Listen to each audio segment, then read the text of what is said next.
Professoressa, continuiamo un po' con lei. C'è quindi una rivoluzione che è in atto, perché abbiamo detto 700 imprese campione che avete sentito, una su 5, quindi vuol dire che si sta muovendo qualche cosa. Qual è il limite a questo punto? Perché non si muove così rapidamente? Quindi, prima vediamo i limiti, poi invece quale dovrebbe essere l'appeal forte concretamente per invece muoversi e fare andare veloci, al di là dell'aspetto economico che già sento che il brusio di tanti che fanno questa osservazione. Guardi, diciamo che noi abbiamo cercato... essere, perché se lei mi dice ci sono sì, degli incentivi, o lei Presidente dice no, attenzione perché nella legge di bilancio ci sono degli incentivi, tiriamoli fuori, che dopo sono sempre questi che ci chiedono i nostri telespettatori e quindi va bene. Guardi, allora, rispetto a questa un'impresa su 5, proviamo ad approfondire quello che dice lei, chi ancora non ha fatto questo investimento. Diciamo, gli imprenditori che abbiamo intervistato ci dicono che fondamentalmente pensano che non siano tecnologie per loro, quindi non hanno ancora capito, e credo quindi che anche l'appuntamento di sabato sia in questa direzione un utile strumento, non abbiano capito in che modo queste tecnologie, che sono molto diverse, che offrono opportunità straordinarie, possono essere utilizzate nel loro modo concreto di fare impresa, soprattutto se sono imprese piccole, imprese artigiane, in cui si pensa appunto che il fare possa essere un elemento, diciamo, che non può essere scalzato dalla tecnologia. Mentre in realtà chi ha già investito e l'ha fatto in tempi non sospetti, quindi ancora prima degli incentivi che anche il governo ha messo in atto, quindi con un periodo anche molto lungo, diciamo, l'ha fatto soprattutto per esigenze di mercato, perché ritiene che con queste tecnologie può rafforzare la sua efficienza, può rafforzare la sua produttività, ma soprattutto riesce a rispondere meglio al mercato.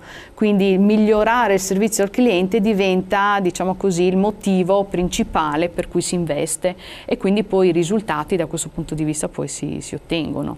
Ma per adottare queste tecnologie nella propria azienda è necessario fare un passo ulteriore, fare un passo di formazione, di cultura di un certo tipo, e quindi un'evoluzione, perché non è così automatico e semplice, o perlomeno può essere per un giovane che magari, se viene da un certo tipo di preparazione scolastica, tra virgolette, non è altrettanto magari per chi ci lavora da anni in un certo modo. Dopo chiedo a lei supporto, Presidente. Credo che il percorso di formazione e di accompagnamento sia fondamentale, sia di formazione rispetto a competenze specifiche legate al mondo del digitale, ma un processo di accompagnamento in senso più lato, per cui anche attraverso la conoscenza di altri percorsi di imprese che hanno fatto questo investimento, capire quindi come è stato fatto, quali sono le criticità, quali sono anche le opportunità, diventa fondamentale per capire non necessariamente il concorrente, ma anche chi lavora nello stesso settore come ha investito, può diventare un elemento molto importante per capire il percorso. Chi ha investito diciamo, nel mondo web più in generale, quindi che magari ha investito già in un gestionale, in soluzioni legate al mondo del web, o ha investito diciamo, nelle tecnologie, come si dice, della prima rivoluzione, ha qualche competenza in più, nel senso che chi ha investito per esempio nella gestione di un sito web e che ha avviato un percorso di digitalizzazione, ha già una sua esperienza, una serie di competenze. È anche vero che investire nel percorso di digitalizzazione, Industria 4.0 lo etichetto così, richiede alla fine un percorso di accompagnamento, perché le imprese che l'hanno fatto, che hanno investito, richiedono un aiuto da un punto di vista della capacità di integrare, di utilizzare queste tecnologie magari nel mondo diciamo, del processo produttivo, o magari nella relazione poi con il mercato. Paga però da un punto di vista dell'occupazione, perché tutte le imprese che hanno investito dichiarano che sì, hanno o mantenuto l'occupazione, per rispondere alla domanda che mi faceva prima, o addirittura l'hanno aumentata, e quindi da questo punto di vista c'è una risposta positiva. Quindi vuol dire che sono cresciute tutto sommato. Sono cresciute.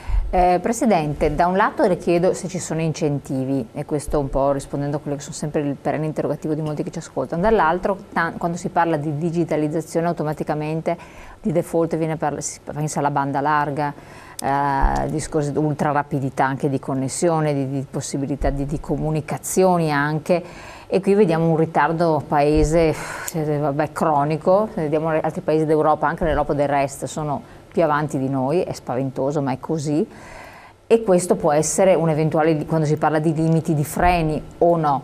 Vediamo un po' di capire. Beh, c'è sicuramente un gap da colmare, che è quello proprio dell'infrastruttura informatica. Noi abbiamo territori rispetto ai quali ancora non c'è la banda ultralarga, manca ancora quella larga, perché quella ultralarga è un sogno, e questo sicuramente ci pone con grande difficoltà rispetto a quella che è la digitalizzazione. Per quanto riguarda gli incentivi, invece devo dire che la Regione Veneto su questo è estremamente attenta. Sono di competenza regionale. Sono di competenza regionale, fanno parte di un programma europeo di digitalizzazione, per cui già il legislatore europeo dà delle provvidenze europee da gestire all'interno del POR-FESR alle regioni competenti. La competenza appunto ce l'ha le regioni stanno bandendo proprio tutta una serie di incentivi. C'è stato di recente, circa 8-9 mesi fa, un bando sui macchinari, dove la digitalizzazione era proprio l'elemento di graduatoria, per cui più era elevata la digitalizzazione dei macchinari che si andavano a acquistare, più si aveva punteggio, per cui si era ammessi a contributo in maniera molto più facilitata. L'altro bando che è ora in fase di erogazione, che è il bando energia, prevede una riedizione con un ulteriori 6 milioni di euro di contributo, sempre sullo stesso tema. Il miglioramento energetico passa per un efficientamento dei macchinari, l'efficientamento dei macchinari oggi passa sicuramente per una digitalizzazione, per un percorso di digitalizzazione. L'altro concetto però che volevo un attimino approfondire, che è quello della paura della digitalizzazione e la paura di una perdita di posti di lavoro. Noi abbiamo censito di recente, sia nel settore della meccanica sia nel settore dell'abbigliamento e della moda, e anche dell'industria ora fa comunque sempre dentro al grande tema della moda, abbiamo censito un fenomeno rispetto al quale oggi in questo momento c'è bisogno di manodopera specializzata che non si trova, ma stiamo parlando di centinaia di posti di lavoro che se ci fossero domani mattina potrebbero cominciare a lavorare, voglio dire, queste persone. Oggi non serve più manovalanza non preparata e che possa fare qualsiasi tipo di lavoro, ma serve, bisogna programmare comunque una forza lavoro che abbia una preparazione importante e che siano specializzati, e se questi ci fossero potrebbero cominciare a lavorare domani mattina. L'altro tema è che, sempre per quanto riguarda l'occupazione, se queste aziende non si digitalizzano, riescono a stare sul mercato, chiudono, per cui non è che ci sarà bisogno di meno dipendenti. Chiude un'azienda e i dipendenti di quell'azienda sono in mezzo a una strada, per cui non dobbiamo aver paura, no, che la digitalizzazione vada a creare disoccupazione, anzi il contrario, perché nasceranno nuove imprese, nasceranno nuove idee, si svilupperanno con i nostri imprenditori anche nuovi mercati rispetto ai quali ci sarà una crescita, e quando c'è crescita c'è anche una crescita di quella che è l'occupazione, per cui non bisogna assolutamente aver paura delle moderne tecnologie, almeno sul tema dell'occupazione o sul tema che possa andare a impoverire quella che è proprio la capacità occupazionale delle imprese. Ecco, sempre domanda che riguarda, se io imprenditore decido di fare questo passo, mi avvalgo magari di una collaborazione, può anche essere con l'università, ma devo studiarmi la cosa, poi però necessito di personale, come dice lei, altamente specializzato e qualificato, che non è facile trovare. Dove lo si può andare a scovare? Chiedo a chi mi può rispondere, perché abbiamo appunto avuto ospiti, sempre nel settore artigiano, alcuni imprenditori che hanno detto il problema è trovare delle persone competenti, qualificate. Hanno lanciato degli appelli, non so se a questi appelli qualcuno abbia risposto, però dove poi si trovano questi anche giovani o non giovani preparati? Beh, si trovano dove sono adesso i giovani. Dove sono i giovani? Per definizione sono a scuola. E le scuole preparano? Le scuole hanno sicuramente fatto un cambio di passo, anche qui in maniera difficoltosa rispetto a ciò che è tutto l'apparato burocratico, che sicuramente non funziona, ma il cambio di passo rispetto a un'alternanza scuola-lavoro, che è un tema ormai centrale da un anno e mezzo che è in pista questa legge in maniera pionieristica, visto che L'anno scolastico precedente a questo, quello del 2016-2017, è stato il primo anno in cui c'è stata questa applicazione dell'alternanza scuola-lavoro. L'anno 2017-2018 è il secondo anno, dove c'è la possibilità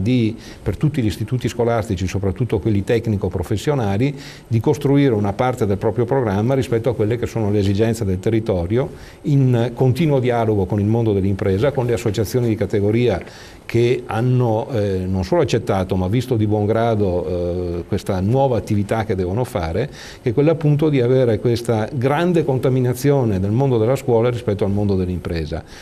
Anche le università hanno cambiato passo, non sono più quel mondo, no, che non si sporcava le mani con l'impresa o con l'economia, ma hanno cominciato già anche ad avere dei reparti speciali all'interno delle università che in collaborazione con le imprese fanno ricerca. E anche qui bisogna sfatare un'immagine collettiva o alcune idee che qualcuno si costruisce, che le piccole imprese non sono in grado di fare ricerca.